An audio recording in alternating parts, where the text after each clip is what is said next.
Hello, Facebook. We are here today and we are doing a mental health check in. I'm so glad to have with me my wife, Yolande Ford. Thank you for joining us on today as we talk about mental health. And we just really want to do a check in, speak to you guys as we talk about, how we've been handling this COVID. So be sure to send in your comments and everything as we're talking. So, Miss Ford, how are you doing today? I'm good. How are you? I am doing well. It has been a journey, especially with you and Allie and Izzy in California.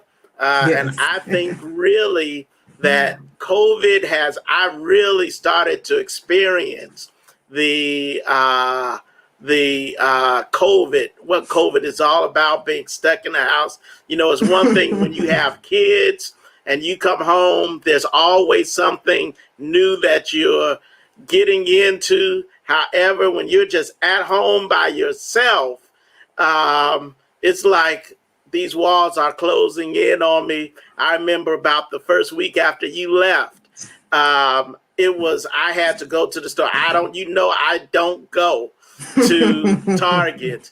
I may have been once, and I had to go to Target just to get away, just to find a new area. And so, COVID, I think, is working on everyone. We're in, I believe, month 5 of it, and it has been it's been an ordeal to say the least.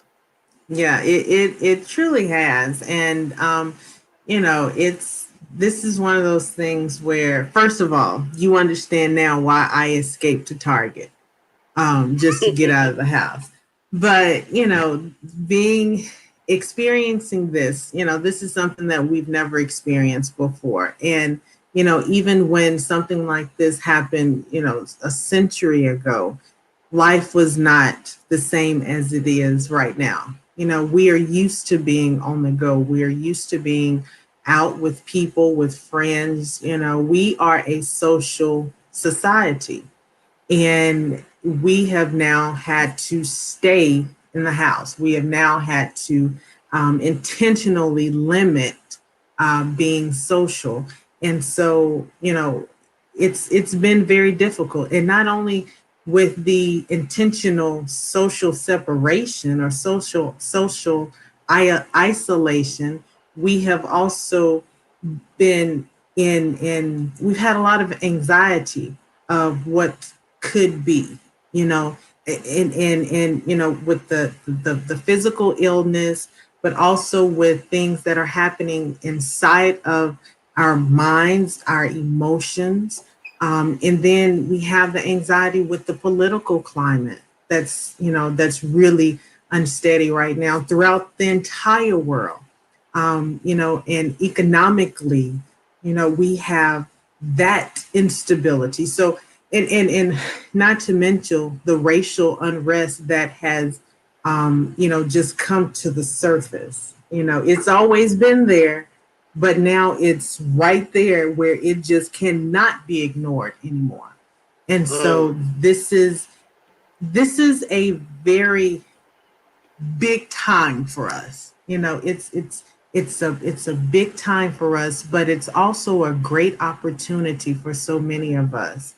So, this is it's been a wild ride. It really has been. And so, but you know what? We'll be home soon and we'll see how getting back to school, because that's something too. Getting back to school. And I We'll see. definitely want to talk about that. And I want, because, just trying to get ready. But you mentioned a lot of things that can cause anxiety, with COVID, with the political unrest, with the racial unrest. So, how do we handle those things right now? How do we cope with those? Because it seems like it's so many things that compile on each other. How do we handle some of those things? Listen, let me do this. We have a lot of people logging in. Want to say hi to Sister Taylor, Reverend Jones, Hi. my best friend, Reverend Kevin Williams, Skylar Jackson. So good to have you on today, Sister Dominguez. So glad to have you with us on today. But yes, Yolanda, so how do you handle all of these things that has compounded? It's just not we're trying to deal with one issue. There's a lot of issues that we're trying to deal with. Yeah, you know, and let me say hello, everyone. Hello, everyone. I see you're making comments. Hello. And keep the comments coming because we want this to be a conversation between all of us. And that's one of the things about what we have experienced this year, because this has been 2020 has been a year of opportunity. You know, it really has been. And being able to have communication and conversations with everyone at the same time. We are having to rely so much on technology now. And I have to admit this, my husband is the technology guru. He really is. Kevin, you know this. Reverend Kevin, you know this. But he is the, technology guru, and he knows all things technology. He really does. And he has really had to drag me into this technology, right? I see clients. When we were in Houston, I had an office in Houston where the clients would come into the office, and he would always tell me, you need to get into, the virtual aspect of, seeing clients online. I'm like, oh no, I don't want to do that. I want to keep seeing my clients in the office and whatnot. Well, here comes 2020, and what happens? I have to see my clients online, and so it's been a year of opportunity, but dealing with all of those aspects that I mentioned before, we have to be very, very, very careful that we try not to let the capacity, the totality of them all overwhelm us, because it can so easily do so. Seeing all of these things happening throughout the world, it can be so overwhelming, so consuming, that we are not able to deal with them. But if we're able to try to pick them apart one at a time, or deal with them one at a time, I know that they overlap. I know that all these things overlap. I certainly know that.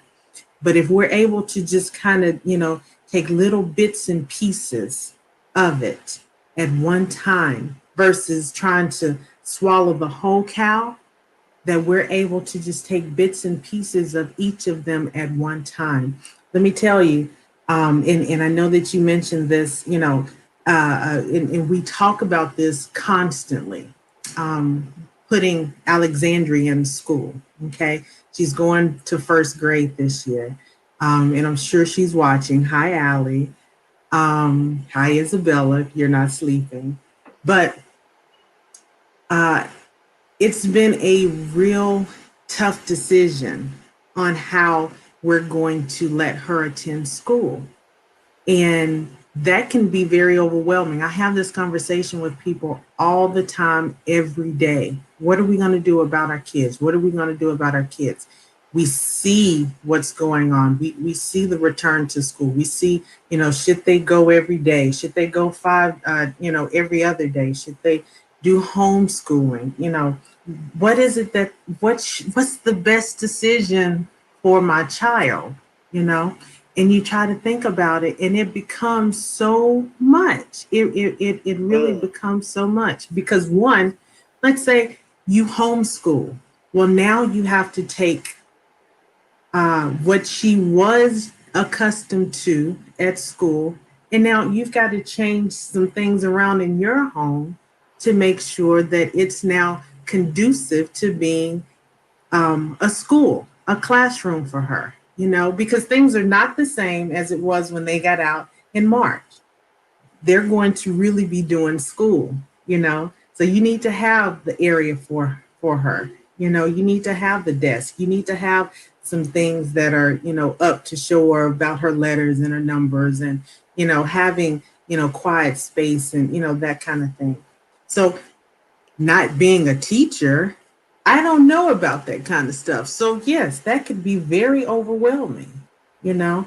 Um, but taking it piece by piece, just bit by bit, and just kind of walking through it again versus trying to swallow the whole cow. We're just taking it bit by bit. That's good. That's good. I want to hear from those of you. Please comment in our comment section. How are you coping? How are you feeling during these times? How are you able to manage during this COVID? You know, one of the things I miss, a part of being in ministry and being a pastor, you know, is loving people and seeing people. You know, not being able to have that physical touch, not being in the presence of people has really weighed heavy on me lately. But how I want to hear, how is everyone else in the comments? How are you feeling? How are you navigating these times during this COVID?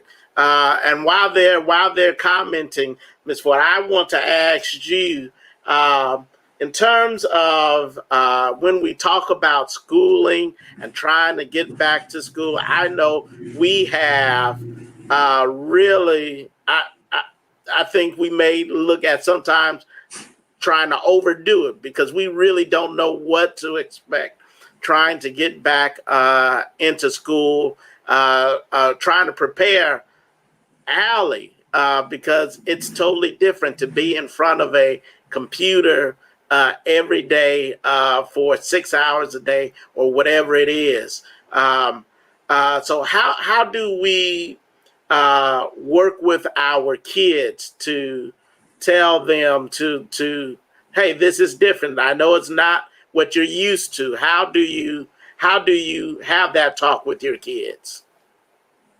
Well, I'm going to tell you this that you know, we're walking through this everybody together because this is the first time that we've ever had to do this. Um, and one of the things is that, and if kids are going back into the classroom looks different. Um, the other day at a convening that I'm a part of, Rebecca Wilson, who is the coordinator for counseling for Stanford Public Schools, she made the comment that, who is also a member of Faith, she made the comment um, that the classrooms are now sterile. And she talked about there being such sterility in the schools. And you know, that just really hit me when she said that, because that's exactly what it is. Kindergartners used to be able to run up to their teachers and give them hugs, and you know, they used to be able to you know, hug on their friends, and you know, imagine what the first day of school used to be, okay, for, you know, fifth, sixth, seventh, eighth, you know, high schoolers. They would hug on their friends the first day of school because they were so excited to get back to school. They hadn't seen them for months. And then even now, they got out early. They got out in March. And so now they haven't seen their friends for an extended period of time. But now we're telling them, no, you can't touch anybody. No, you can't. You have to stay 6 feet away from the next person. You have to wear a mask. You know, some teachers will have face shields, even their desks. If you walk into a kindergarten class or a first grade class, teachers used to sit at little tables with the kids surrounding them. And so now they have these plexiglass things on them. Even the children's desk will now have like a plexiglass. Some of them will have plexiglass up. And the teachers are going to do the best that they can to make it as normal as possible. And I support all of these educators that are out there that are doing the best that they can with given the state of the world. Um, but it's going to be hard, and we have to talk to our kids and just really let them know, hey, it's not going to be the same. And we have to understand that as parents, that things are just different now, that we have to wear masks. Okay. At first, all the masks look like the little surgical mask, but now they have masks of all types. They have cartoon characters and little smiley faces on them, and where we're able to make it fun for the kids. Okay, make it a game or something for them. But we have to show our kids that we are doing the best that we can by being patient with them, being patient with our educators in our school system. Remember, the school system has not been through this before. And so the school system is doing the best that they can with what they have been given. Okay. Yeah. Yeah. And so we have to be very patient. Like, I've been online looking for a school supply list for Allie, and their school just doesn't have it up yet. And I have to remind myself, you have to be patient with them because they're doing the best that they can. They really are doing the best that they can. And so we have to show our kids, okay, be patient with us.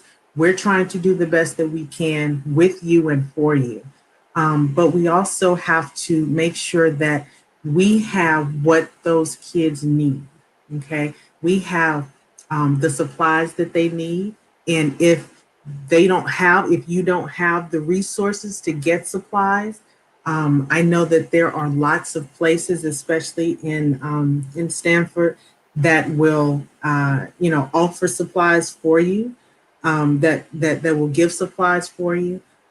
We have to make sure that our kids are equipped, because they're going to be doing a lot, and this is just for Stanford, but they're going to be doing a lot of hybrid work, where a lot of their work is going to be on the computer. And so I know that Stanford Public Schools are offering computers and hotspots to those families that cannot get one. And so, we have to be able to make sure that they are equipped. And then we have to know that we don't have to get it right. Like everything that we do doesn't have to be just perfect, because remember, we are just doing the best that we can with what we have been given. And so we are not teachers, we are not educators, most of us are not. And so we are doing the best that we can. So we have to make sure that we are doing what we can, and just giving ourselves some grace, because we are not teachers, we are not educators. And so just kind of taking it, step by step. Again, don't try to swallow the whole cow. I know one of the things that we're trying as much as possible with Allie especially is to, even though we understand that it's unnormal times, to still get a sense of normalcy. Stanford has two models that they're offering, the hybrid model and the long distance learning. And, I know we chose to do the long distance learning model. But one of the things Allie was talking about was, are we still going to go school shopping? We need to go school shopping for school. And in the back of my head, I was thinking, you're just going to be at home anyway. Right. So really there's no need to, but that's normalcy and consistency. And so I think that's one of the things that even in the midst of this, that we have to try and maintain some sense of normalcy and consistency while we're doing all this. Another thing that I've seen is that with this whole piece with parents staying at home, well, with kids being at home, in terms of, how does it work with parents at home working and having the kids? I know I've had some anxiety about that. We've had a lot of talk. We were just talking about earlier today. Well, Yeah. everybody's coming down to my office to work and everything. But how do you get over that? How do you handle that?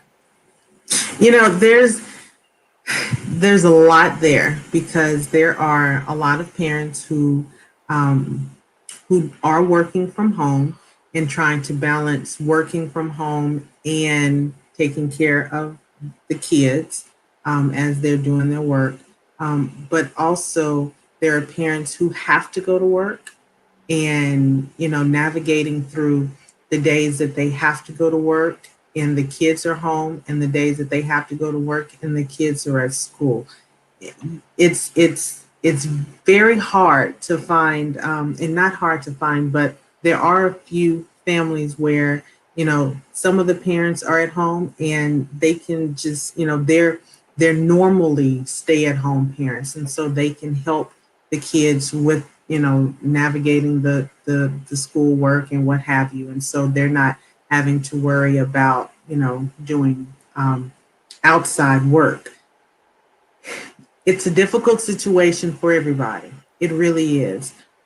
Because you have some anxiety about how can I efficiently do my work and I'm at home at the same time making sure that my child is doing their work.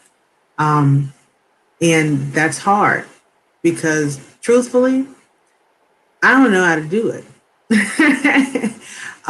We are going to be doing the best that we can because what we are trying to do is trying to, mold our schedules around the schedule of what her school schedule will be. And we don't know what that looks like yet. But thankfully, we're able to maneuver our schedules around her schedule. But there are some parents who cannot. And so, in that way, we've got to, one, see if there is other support out there, where they can have someone there to kind of help with the kids, but also be in communication with your child's teacher and let them know, hey, you know what? I am having to work while my child is at school, but I need to know, what is it that I can do in order to help my child while they are, on the screen with you, or, what is it that I can do to be the best that I can? The counselors should have some resources for the parents who have to deal with that. And this is a real hard situation. I cannot simplify this. I cannot, make this any less than what it is because this is a difficult situation for everybody. And that first week in September, when we go back, when Stanford goes back, we're going to have to really figure out, what is it that we can do to help each other. Another thing that we can do is that we can talk to some of those friends or family members who have already gone back to school and to see how they have navigated through it. I know that a lot of Texas schools have already gone back. And so, ask, hey, how are you doing it? What is it that you do? I know some of the Arizona people are going back. There's a lot of other people who have gone back. So finding best practices for those who have gone back and say, how is it that you're doing it? But also with the parents who are sending their kids to school, having to navigate the anxiety that you may have on Yeah, sending those kids back to school. yeah. Um, and That was going that's to be my next question. yeah. So, in terms of, how do you navigate for those parents who feel guilty for having to send their kids back, Mhm. but they have no other choice? What do you say to Right. those parents? I say, baby, you're doing the best that you can, and you're doing what you have to do. And that is what you need to do. And one of the things that you do is that you pray over your kids every day. And, you pray that God watches over them and protects them. And, you stay in touch with the school system as much as you can, in touch with the teacher to see, exactly what they're doing. You talk to your kids and, you let the kids know exactly what they should be doing, even if they're kindergartners, the first graders, second graders, what have you, that you that you try to talk to them and let them know, hey, these are the things that I really, really, really need you to do. And really talk to them and have sit down conversations with them, not anxiety producing conversations with them, because you don't want them to be anxious. You want them to go into school and see that things are different, but see that things are still okay. Mm, And so you want to just make sure that, they know, hey, you know what? Your teachers are doing what they can to keep you safe. I'm doing what I can to keep you safe. Your counselors, your principals, superintendent, everyone is doing what they can to keep you safe. The custodians, everybody's doing what they can do to keep you safe. And it's going to look different because you're going to be eating in your classroom, or you're going to be seated 6 feet away from your nearest classmate. You won't have as many students in your class anymore. And you'll be going every other day.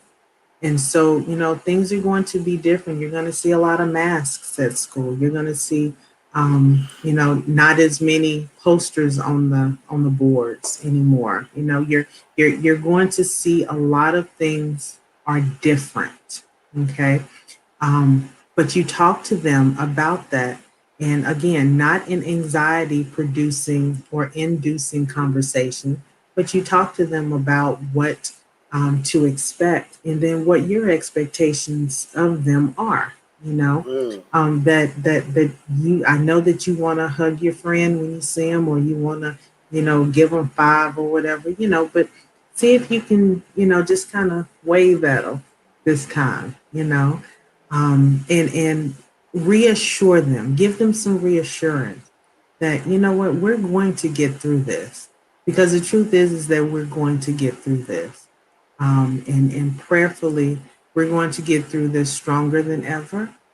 And things will be will be good again, because honestly things have been worse for Connecticut before. But things are looking really good for Connecticut right now. yeah. I know one of the things is make sure, we try to tell our kids, remember not to shake hands and all that stuff. Wash your hands. But also, we have to, some kids take that to heart, and they try their best. But we also have to tell them to have grace with it too. Don't come down hard on yourself, because it's hard sometimes to Mhm. just remember. I know the other day I was out, and we've been in this pandemic forever, and not just thinking. First thing I did was took out my hand to shake someone's hand, and then I realized, oh, we're in the middle of a Mhm. pandemic, and I Mhm. was looking for my hand sanitizer to Sanitizer. use. Mhm. Yes. So I think it's important that we use grace. We tell our kids, listen, we want to try the best we can, but it's not Right. the end of the world if that doesn't, if you forget or you slip Mhm. up every now and then. Yeah, yeah, and one of the things that I know that the teachers are, you know, the school system has discussed is about the mask and the kids wearing the mask. Well, we all know that the kids, especially younger kids, they're just really not going to wear a mask for hours on end. It's going to be on their eyes and their nose and in their lap, it's just not realistic to expect young kids to wear a mask. Okay. And so one of the things that the school system has definitely pushed is that they don't want it to be a punitive thing, where it's like three strikes and, you're out of the classroom or what have you. And so, there's going to be a lot of social and emotional um, caring. It's not just all academic. The school system knows that this is a difficult time for everyone. And so they're going to be taking a lot of stock into how the students are feeling, how the teachers and the other faculty, how they're feeling.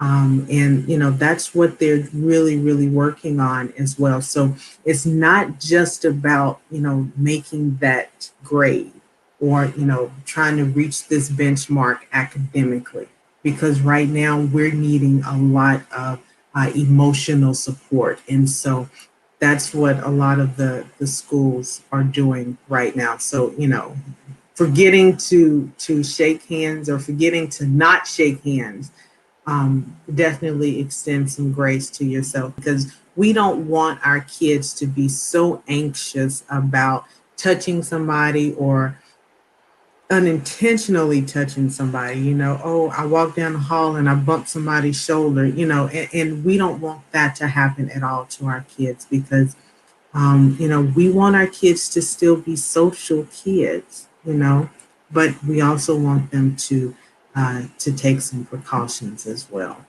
So, what do we do when our kids get into a situation where they start to show anxiousness, or it just becomes too overwhelming for Mhm. them? Yeah, when kids get anxious, and I have to say that I've seen some of this in Alexandria. It's a funny story.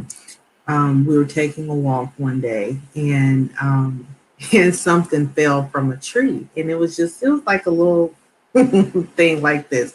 We see them all the time. These little sticky things that fall from trees, and it was green because it hadn't turned brown yet, right? So she says, "Mommy, is that COVID?" And I was just like, no, Allie, that's not COVID. That's not COVID. And I had to explain to her, that this was, one of the little fruit that falls from the tree, or a little seed that falls from the tree. And although it did look like the little COVID thing that they show you It on the, did. You sent me the picture. but you have to really reassure the kids that things are okay and that they are okay, and you have to show them, you have to model that, not just tell them, but you have to model it as well, because if you're anxious, then it will show up in them, because kids are very perceptive. I tell parents this all the time. Kids are very perceptive, and even when you feel as though you are not showing them Mm. something, they can pick it up. They can definitely pick it up. And so you have to really reassure them that things are okay, that you are okay, that things will get better, that, and like you said before, that there's got to be some sense of normalcy still. Okay. You still have got Hmm. to have that sense of normalcy, and make sure that you're there to, you're there for your kids. Get off your phone. Get off your phone. Stop looking at, social media. Turn off CNN. Turn off MSNBC, Fox News, whatever you're watching, and just be with your kids. If they want to watch something on Disney Channel, watch it with them. If they're playing Fortnite, play it with them. If they want to play with their Barbie dolls with you, get on there and play with them. I know that my child likes Go Noodle. It's, some little, game and stuff that they have. Well, it's not games, but they have dances that you can dance to, and they do it in school. And you know what, do some of those. Do a TikTok video with them.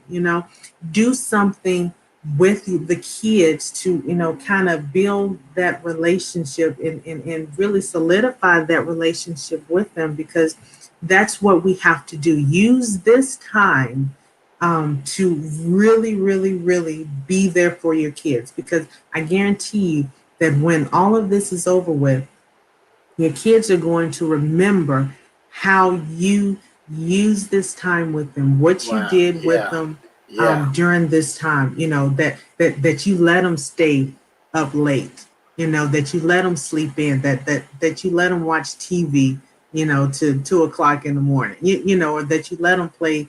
Be on YouTube or what have you. You know, they're going to remember the time that you spent with them. They're That's really good going to stuff. remember that. And so use this time. That's why I said 2020 has been a great opportunity for so many of us. And so we as parents, we've got to use this time to make memories. Let's make some good memories in Mm. spite of. Let's make some good because just because all hell is breaking loose across the world, and we have idiotic people in power in our government, and that make memories with your kids. Make Mm. good memories Yeah. with your kids because trust me, they are experiencing a lot of what you are experiencing. They may not be able to articulate it, but they are experiencing a lot of what you experience. Yeah. Okay, Yeah. so make good memories with your kids. And this is the time to do it. I mean, there's no excuse because we're all at home together. I know one of the things Allie was saying, she's big on let's have some family time now. And so every day, pretty much, mommy, daddy, let's have family time. Let's do something together. And this Mhm, is the time to do it. We have mhm. no excuse why we can't make family time together. And it's something that they will remember, as you said, for the rest of my life. I was sharing with someone the other day, one of my mentors. He tells the story how he was always working while his children were younger, and he told them, "Well, I was working so I can get you the latest Barbie." And make sure you had clothes and all this other stuff, and make sure you had everything you want. And he said that his girls responded, Daddy, we would have given all that up to spend more time with you. And so our goal should be, listen, I know we want to give our kids everything in the world, but more than that, what our kids want is to spend time with us. And that's where they get their assurance, even during this time when everything else is crazy and it seems like it's in uproar. If we can bring some sense of stability and normalcy in the home, it'll make everything else seem just a little bit better, just a little bit better. Let me ask you this, because we have experienced this. So, what do you say to parents who, since no matter whether you're doing the long distance learning or whether you're doing the hybrid model, you will have to have some interaction with the computer for parents. And what do you say to parents who don't know anything about the computer? Let's say their kids know more how to navigate a computer better than they do. And for that may be a lot of them that we see. So how do you handle that? Because that can be frustrating as a parent. Do you just say, okay, forget it, my kid don't need to do anymore, or we've had enough? How do we, what do you say to that parent on how to handle that? Well, you have to get support on this. You really have got to, because at this point, we don't have another choice. You have to get even the basic knowledge of how to work what your kids are using. Google Classroom, or whatever they're using, Zoom or Teams or whatever it is. You have got to get the basic knowledge of what they are using so that you can help them. That's just the end of that. You have to. And I know that Stanford Public Schools, they do have resources and people who are able to walk you through that. It's probably not a good idea to ask the teacher while they are doing their work, or while they're in the middle of doing the lesson, to help you with that. But if you right now already know that, hey, I don't know anything about this. I really don't know anything about this. Then really contact, I think it's community engagement at the school system, and they should be able to help you with navigating that. But also, when your child is not doing their work, um, you play around with it. You get on there, make sure you have their logins, their passwords, and you get on there and you just kind of play with it. And then you sit there in the classroom with them, okay, in the virtual classroom with them, and you see what they're doing.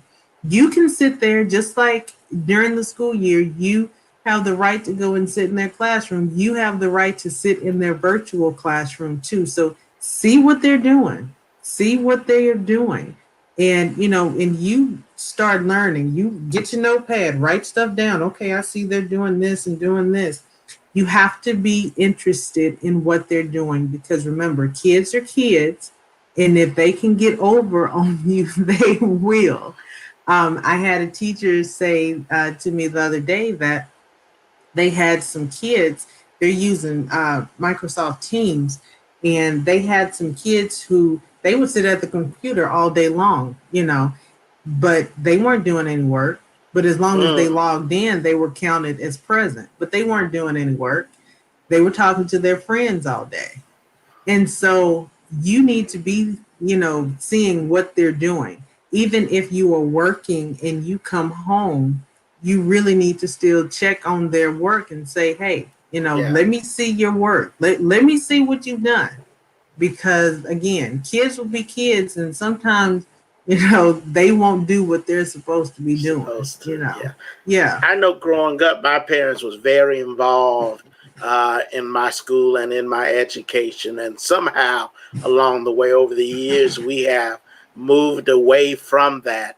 But it seems as if COVID is forcing our parents to become involved again, to become re-engaged with our children. It's a necessity. It's a must that we can't just rely solely on the teacher to make sure that our kids are getting their education now. That it involves the only way that we will be able to make sure our kids are getting what they need is that we have to be hands-on with them and be involved in the learning process with them. Well, listen, it is, we've been in this for about 43 minutes, and so I surely don't want to go too long, but Ms. Ford, can I ask, do you have any closing comments? I appreciate this time that we're able to spend, and being able to have this platform where we can talk to each other. We can chat things out in the comments, and this is because this is very important. This is very important, and I say again that we've got to be very, very patient with each other. We've got to be very patient with our teachers, our counselors, our school system, our principal, our superintendent. We've got to be very patient with our bus drivers that are out there. We've got to be patient with our kids, okay? Because remember, this is very, very new to them. And kids are not used to just sitting in front of a computer. If you remember when you started having to work in front of a computer for hours on end, you remember it wasn't fun, okay? And so you have to be very patient with them.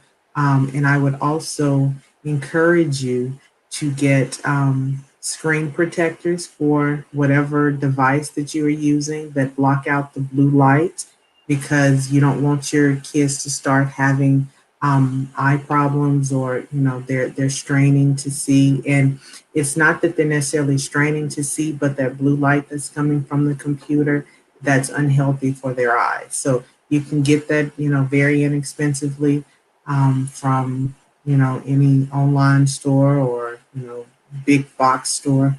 And so go and get a screen protector that is specifically for blocking out blue light. And they also have little glasses that can do it too. Okay, so they have it for your phone, for your computer, iPad, whatever. But also be patient with yourself. Okay, be very, very patient with yourself because again, this is new for all of us. We are navigating this together. And just know that you have support. You have support and get the support. Please don't, sit there and not know. uh, get the support that you need. Reach out to your school system so that they can help you with stuff. Reach out to someone who you think can help you with anything. Reach out to your neighbor, your cousin, your brother, whatever. Reach out to them so that they can support you in whatever needs to be done because we are in this together. We especially this whole going back to school thing, we are definitely in this thing together. So, Yeah. Pastor, I thank you for for taking such a huge interest in this and being able to discuss this. Well, thank you. Thank you so much for, taking the time. I know you're on a totally different time in a totally different time zone. So this is Yes. major. But I'll be back soon. I'll be back Praise soon. the Lord. I cannot wait to see all of you and the girls.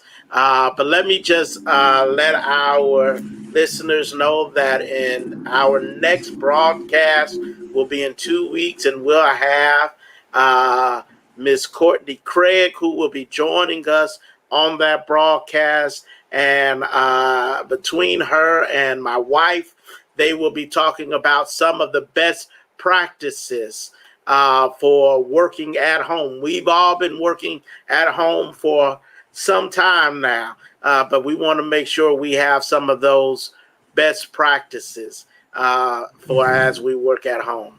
All right. I want to thank everyone for joining in and listening and participating with your comments. And listen, know that we love you. We're praying for you, and we are all in this together. Listen, be blessed and have a great day. Bye. Bye.